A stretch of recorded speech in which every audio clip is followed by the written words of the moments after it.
en la estaca.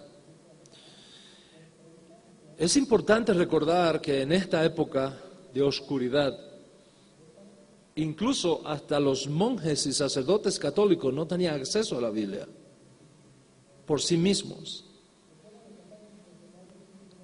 Martín Lutero cuenta de cómo fue tremendamente impactado cuando por primera vez logró tener, y a escondidas, una Biblia en su mano.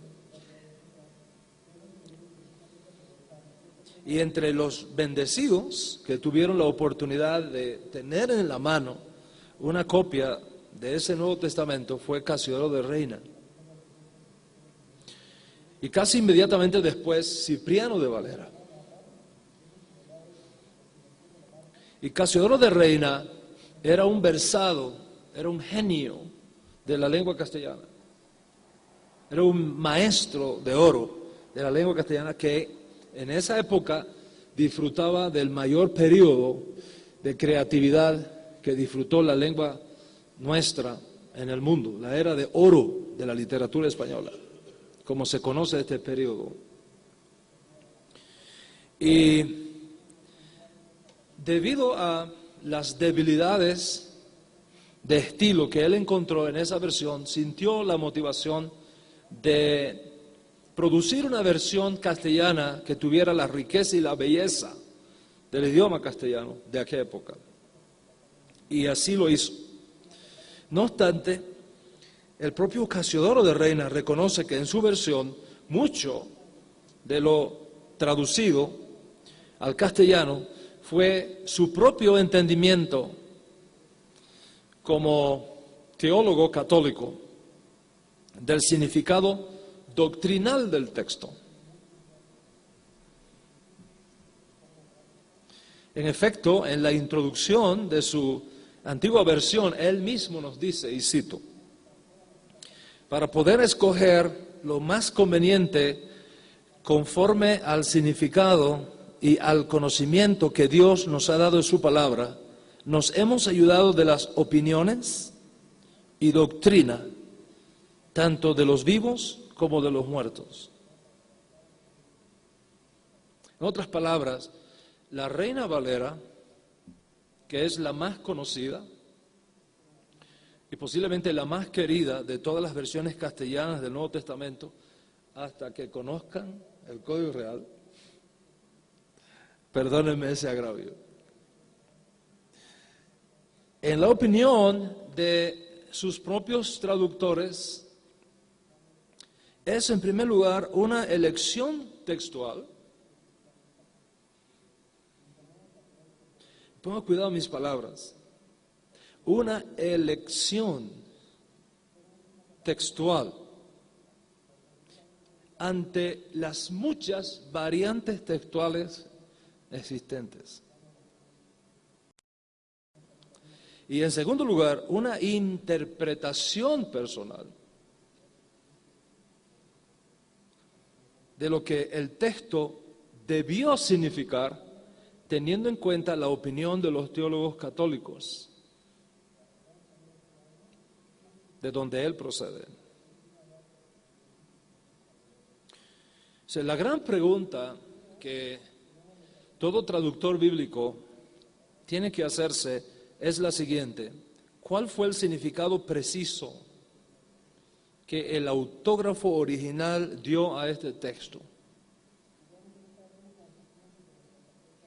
¿Cuál fue el significado preciso que el autor original, el escritor del libro, dio a ese texto cuando salió por primera vez de sus manos? Es imposible hablar de imparcialidad en una traducción. Cualquiera que diga que una traducción es 100% imparcial, no está diciendo la verdad, no es académicamente honesto. Es imposible. Siempre que hay una traducción a otra lengua hay una pérdida. Siempre. Y esa es la razón por la cual la profecía nos dice que vendrá un tiempo cuando Dios, bendito sea, dará a las naciones pureza de labios, para que todos a una voz invoquemos su nombre. Y esa es una de las razones por las cuales está escrito que vendrá un día cuando el conocimiento del Eterno llenará la tierra como las aguas cubren la mar. En otras palabras, que ya no tendremos que depender de traducciones, sino que tendremos acceso a la fuente original. Y cuando usted tiene esa herramienta en la mano, todo cambia. ¿Por qué? Porque las palabras no tienen el mismo significado de cultura en cultura. Las palabras varían su significado cuando pasan de una lengua a otra lengua. Entonces no podemos hablar de imparcialidad 100%.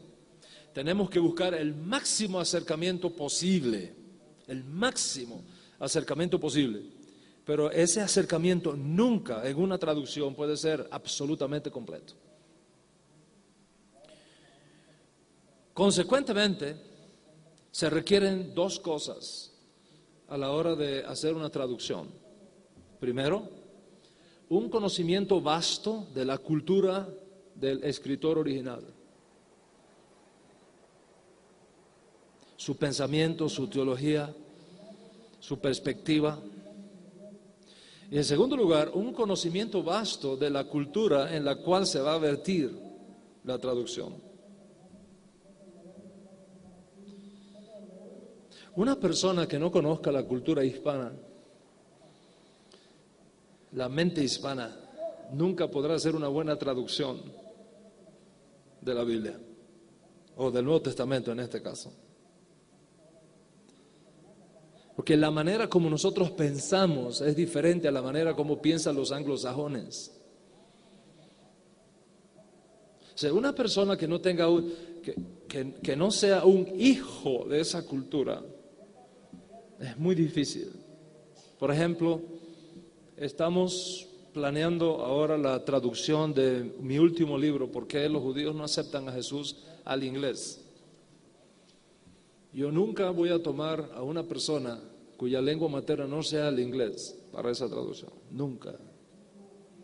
Porque no será lo mejor. Uno tiene que buscar una persona que sea hija de esa cultura, que conozca bien esas cosas para lograr el mejor trabajo posible. La Reina Valera 1960 usó una base textual conocida hoy día como Textus Receptus.